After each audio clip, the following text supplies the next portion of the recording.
Here's something most people don't realize. Your liver isn't just a detox organ. It's one of the most energy-demanding, metabolically intelligent, and emotionally linked organs in your entire body. It affects how clear your mind feels in the morning, how steady your mood is in the afternoon, how well your body handles stress, sleep, fat storage, and even inflammation. In fact, research from the NIH shows the liver performs over 500 essential functions, not just digestion, but blood sugar regulation, hormone balancing, and even filtering emotional signals via the gut-liver-brain axis. And yet, many people unknowingly overload it every day with the wrong foods, inconsistent eating patterns, excess sugar, or even healthy habits that backfire. Here's what the science now shows. A sluggish liver doesn't always show up as pain or disease. It often shows up as low energy, brain fog, poor sleep, anxiety, or unexplained weight gain. And it's not just in people in their 50s or 60s. Studies now show signs of liver stress showing up in people as young as their 20s, even if they're slim and relatively active. But here's the good news. Your liver is incredibly responsive to food. In fact, it's one of the fastest healing organs in the human body, capable of regenerating itself at a cellular level, if given the right nutrients, timing, and metabolic conditions. So in this video, we're going to break down the 6 best science-backed foods and the behavioral tools around them that can help you support your liver's natural detox pathways, reduce internal inflammation, and restore energy and clarity across your whole system. We look at what's happening biologically when you eat these foods, why timing and food combinations matter, and what protocols you can start using right away, even if your diet isn't perfect. Because the goal here isn't perfection. The goal is momentum, small strategic choices that compound into real biological change. Let's dive in. There's a reason your ancestors instinctively reached for bitter herbs before a meal. Long before we had lab tests or blood panels, humans intuitively understood something modern science is now confirming: bitter compounds activate your liver's detox machinery in ways no other taste does. Let's break this down. When you eat something bitter, say arugula, dandelion greens, or radicchio, receptors on your tongue send a signal to your brainstem. That signal cascades to your digestive system and liver, triggering bile secretion. And bile is essential. It doesn't just help digest fats. It also escorts toxins, excess hormones, and metabolic waste products out of the body through the gut. A 2015 study published in Frontiers in Physiology found that bitter taste receptors don't just exist on the tongue. They're also found throughout the gut and even in liver tissue. That means these compounds can directly influence liver function, not just through brain signaling, but through local interactions. So why does this matter? Because bile flow is like a cleanup crew. If it's strong and steady, your liver offloads waste efficiently. But if bile is sluggish, which happens when we don't eat enough bitter foods or eat too many ultra-processed ones, toxins can build up, hormones recirculate, and inflammation rises. That can show up as brain fog, poor digestion, fatigue, or even skin breakouts. Now here's the interesting part. Many of us avoid bitter foods. Our modern diets have trained our palates towards sweet, salty, and umami. But that comes at a cost. We're dulling one of the most powerful natural pathways for liver activation. A simple tool to apply here is this. Build your meals around a small portion of bitter greens and eat them first.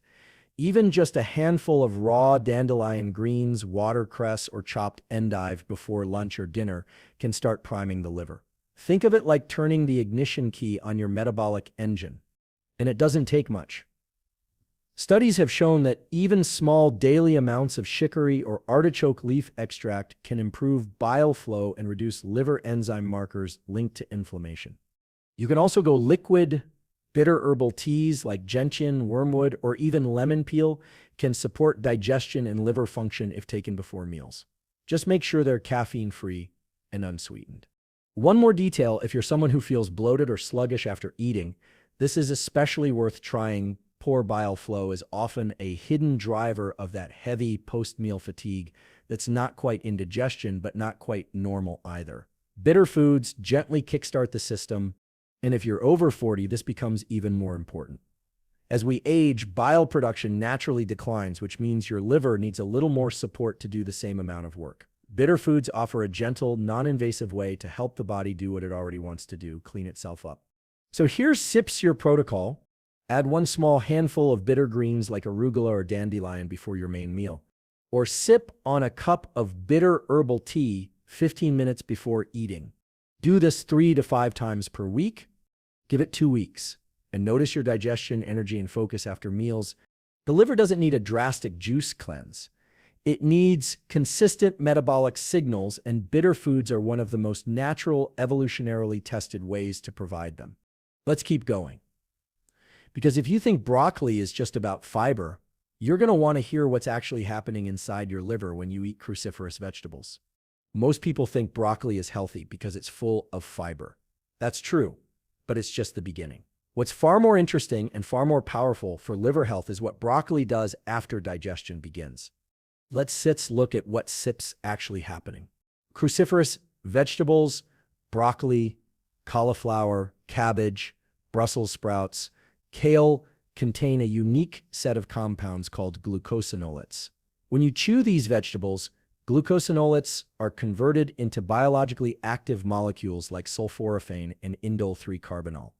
These molecules go to work at the cellular level, activating a pathway in your liver called phase 2 detoxification.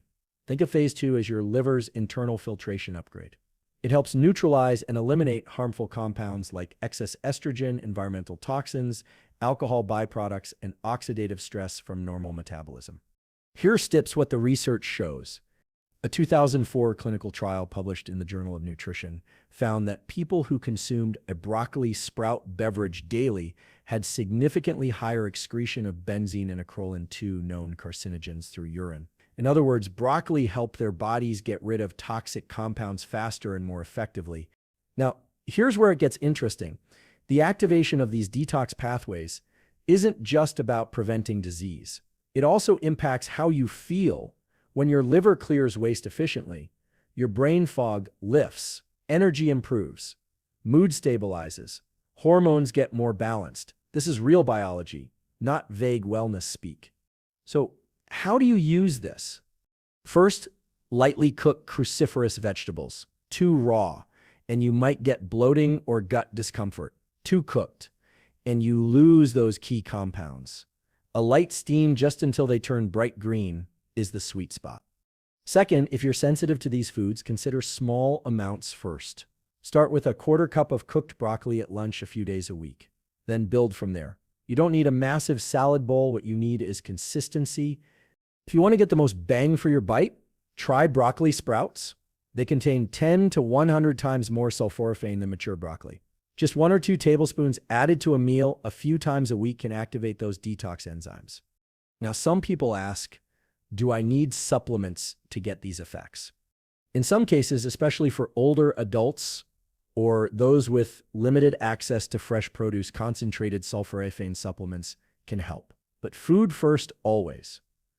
The synergistic compounds in whole vegetables do more together than isolated pills can replicate. One more thing, if you're noticing a theme here, real food used in specific ways having very real effects on how your body cleans and repairs itself. That's the point. Your liver is not waiting to be cleansed once a year. It's looking for daily inputs that support what it's already trying to do. And if this insight is helping you, if you're starting to see your meals not just as fuel but as biochemical signals, consider subscribing. This channel is about using neuroscience and nutrition to rebuild the systems that keep you energized, focused, and resilient. There's more where this came from. Let's move on. Because while vegetables are powerful, one thing most people overlook, especially when they think about liver health, is protein. But without enough of it, your liver can't rebuild itself at all.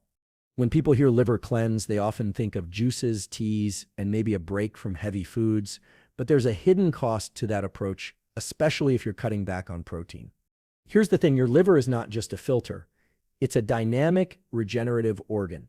It breaks down and rebuilds itself constantly. And to do that, it needs raw materials, specifically amino acids from dietary protein.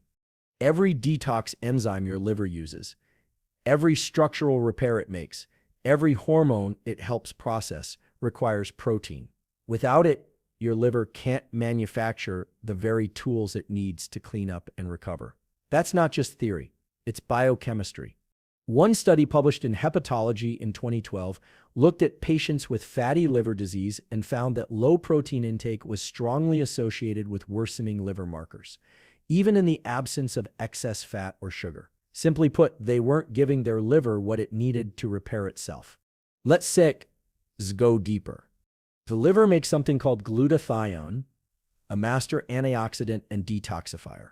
It's built from 3 amino acids: glycine, cysteine, and glutamate. If your diet is low in quality protein, your glutathione levels drop. And when that happens, your liver has a much harder time handling oxidative stress, filtering toxins, and keeping inflammation under control.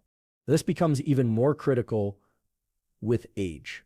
Starting in your 40s and 50s, your body becomes less efficient at synthesizing and absorbing protein. So you actually need more, not less, to maintain liver function, muscle mass, and immune response. But here's the good news. You don't need to eat like a bodybuilder.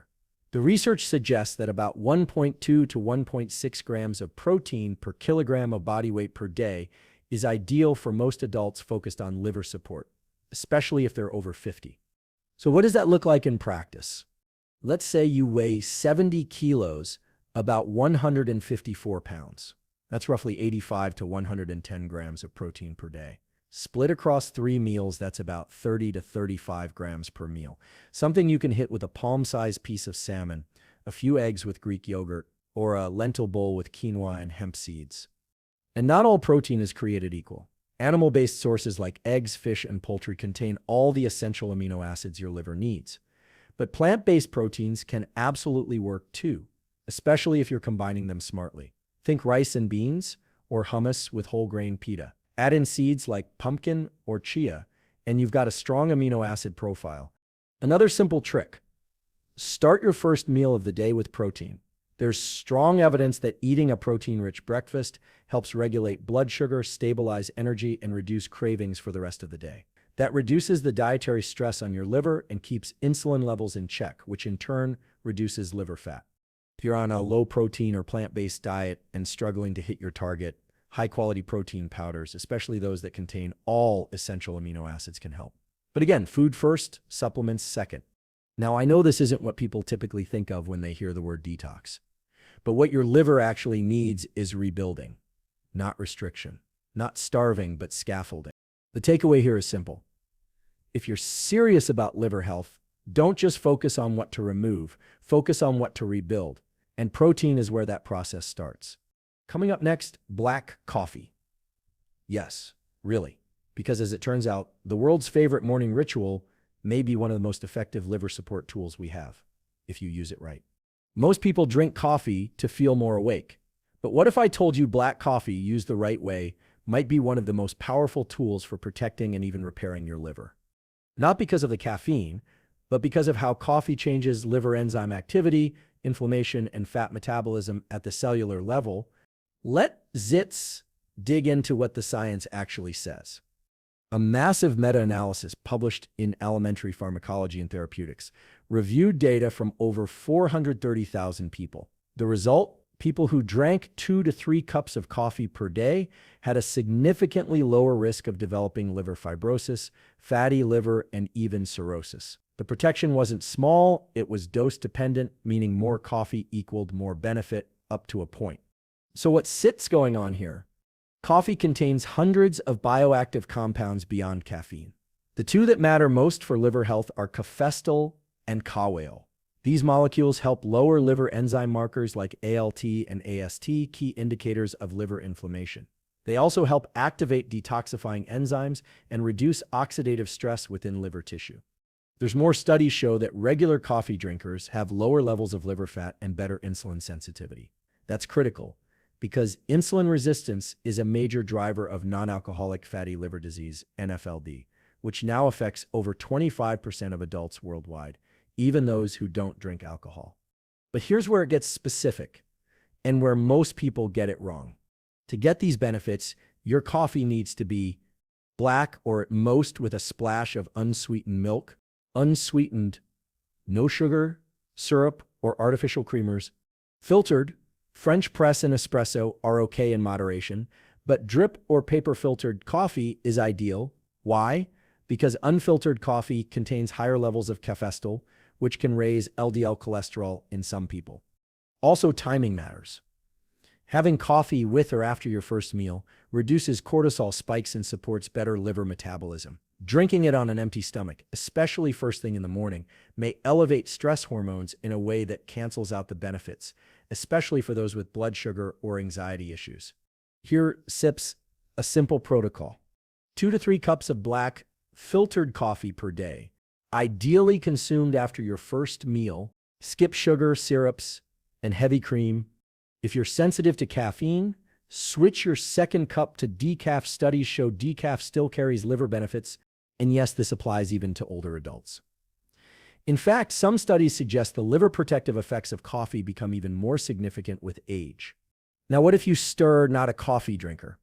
You don't have to force it, but don't replace it with energy drinks or sugary alternatives. If you're looking for an herbal option, dandelion root tea may offer some of the same bile-stimulating effects, but the data on coffee's liver benefits is far stronger. If this surprised you, or if it helped you rethink how your daily habits actually impact your biology, consider liking the video and subscribing. This channel is about taking the best neuroscience and nutrition research and translating it into real-world tools you can use to feel sharper, stronger, and more alive without guesswork. Coming up next, food timing. Because when you eat is just as important as what you eat when it comes to clearing out the liver. We've talked a lot about what to eat to support your liver. Now it's time to talk about when, because here's what most people miss. Your liver isn't just a passive filter working in the background. It runs on a circadian rhythm just like your brain. It's wired to perform different tasks at different times of day. And when your eating patterns are misaligned with that rhythm, your liver has to work harder to do the same job. This isn't abstract theory. A study in Cell Metabolism found that time-restricted eating, where you consume all your meals within an 8 to 12-hour window, can significantly reduce liver fat, improve insulin sensitivity, and lower markers of inflammation. The liver gets a chance to rest, reset, and clean house during the fasting window. Here's SEPS, how it works. When you eat, your liver shifts into processing mode, breaking down nutrients, storing glycogen, clearing toxins. But that's a high-energy process.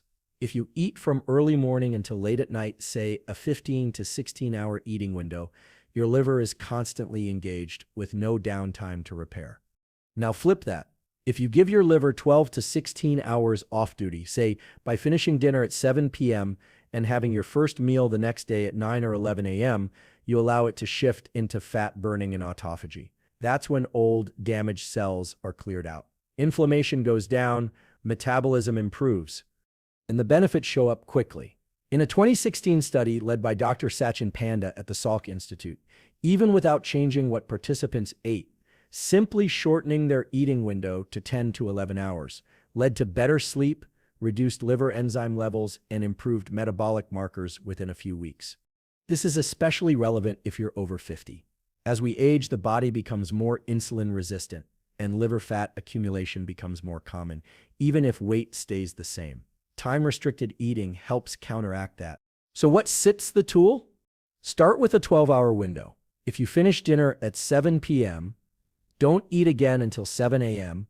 That's the minimum. If your body adapts well, you can gradually push to a 14-10 or 16-8 window, always based on how you feel. Some simple guidelines: eat your first meal 1 to 2 hours after waking. Stop eating 2 to 3 hours before bed. Keep your eating window consistent. Random shifts can throw off the liver SIP's rhythm. Hydrate during fasting hours. Water, herbal teas, and black coffee are all fine. And this isn't about starving yourself. This is about timing your nourishment to match your body's built-in recovery cycles. Your liver thrives when it has predictable periods of work and rest. If you've ever felt sluggish in the morning or hit that 3 p.m. crash no matter what you eat, try adjusting your eating window before you overhaul your entire diet. Timing often fixes what food alone cannot. One last tip: try combining this with the previous protocols. For example, breaking your fast with a protein-rich meal and a handful of cruciferous vegetables gives your liver exactly what it needs when it's primed to receive it. And remember, the goal isn't to be perfect every day. The goal is consistency over time. A few structured eating days per week can build enough momentum to create real change. Now, there's one more nutrient group we need to talk about: the right kind of fats. Because not all fats stress the liver. Some, like omega-3 sets, do the opposite. They help clean it out and fire it up. Let's talk about fat. Most people assume fat clogs the liver, and that's true. Some fats do, but others do the opposite. They help your liver burn more efficiently, lower inflammation, and even reverse fat buildup inside the liver itself. I'm talking specifically about omega-3 fatty acids, especially EPA and DHA, the kinds found in cold water fish like salmon, sardines, mackerel, and anchovies. Here's what the research shows. A 2014 study published in Journal of Clinical Lipidology found that patients with non-alcoholic fatty liver disease, NFLD, who took omega-3 supplements for 6 months saw significant reductions in liver fat, triglycerides, and inflammation markers even if they didn't lose weight. Why does this happen? Omega-3s improve liver metabolism in 2 key ways. First, they increase fat oxidation, which helps the liver burn fat more efficiently rather than store it. Second, they reduce hepatic lipogenesis, which means your liver makes less new fat in the first place. And unlike saturated fats, which can trigger low-grade inflammation in liver cells, omega-3s are strongly anti-inflammatory. They help quiet down immune overactivation in the liver, a key factor in the progression from simple fatty liver to more serious conditions like NASH, non-alcoholic steatohepatitis. Now, the liver isn't the only beneficiary. Omega-3s also support brain function, stabilize mood, and improve cardiovascular health. But here's the catch: your body can't make them. You have to get them through food or supplements. So how much do you need? The data suggests 250 to 500 milligrams of combined EPA and DHA per day is a solid target for basic maintenance. But for liver health specifically, most of the successful studies use doses closer to 2,000 to 4,000 milligrams per day, especially when reversing fatty liver. You can hit that through food. One serving of wild salmon, about 3 to 4 ounces, has roughly 1,500 milligrams of EPA and DHA combined. Add sardines, mackerel, or anchovies once or twice a week, and you're well within range. If fish isn't your thing, high-quality fish oil or algae oil supplements are a reliable option. Just check for third-party purity testing to avoid heavy metals. Also, don't forget balance. It's not just about getting more omega-3s. It's also about reducing omega-6s from highly processed seed oils like soybean, corn, and sunflower oil, which can compete with omega-3s and drive inflammation when consumed in excess. One simple swap: cook with olive oil or avocado oil instead of seed oils. These fats are much more liver-friendly and help maintain a healthier omega-6 to omega-3 ratio. And here's a practical idea to end this section. Build a liver support bowl once or twice a week. Start with a bed of bitter greens, add some cooked broccoli or Brussels sprouts, top with grilled salmon, sprinkle in pumpkin seeds or walnuts, and drizzle with olive oil and lemon.